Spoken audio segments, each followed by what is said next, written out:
This is my response to Amy's question set one. Question one: It's the dry season when wild flowers begin to bloom. What does this quote mean to you? I think it's a metaphor. I think the dry season implies, things are either kind of dead for the winter, the season, and when the conditions are right, something better and beautiful can grow from those conditions. And I think it's just a metaphor that kind of is tying to some of the girls in the videos that we watched. If the conditions were right, some of them were able to kind of break out of the conditions that they were supposed to be, kind of stuck in. Question two: Have you ever been in a position where you have to fight to be included in your education, similar to Wadley? No, I don't really think so. I grew up in, South Central Wisconsin, and I think Wisconsin's had a good history of having, good public education. So I feel like I had most of the same opportunities as most kids, but maybe not exactly the same experiences, but nothing that I would say that I had to fight for.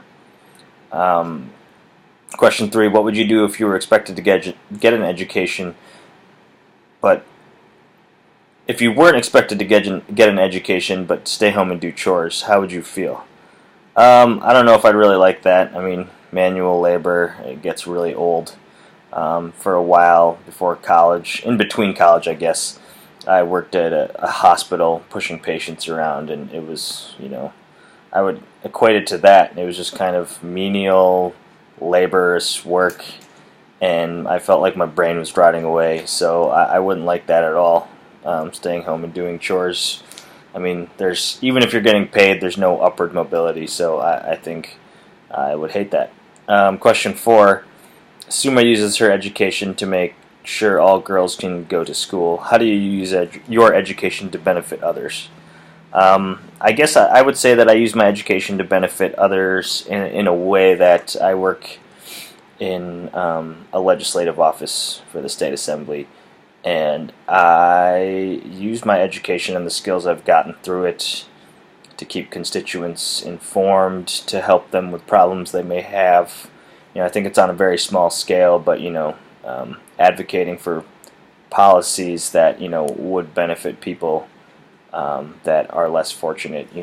Kind of trying to help out the middle class and lower class people, and kind of messaging and advocating for policies that will help those people. And then I think in a personal life, just being educated, you can touch all the people around you. And I think that's beneficial too, even though may not show up anywhere on paper. But I think that's kind of what passing on the knowledge you have is kind of part of what life's all about.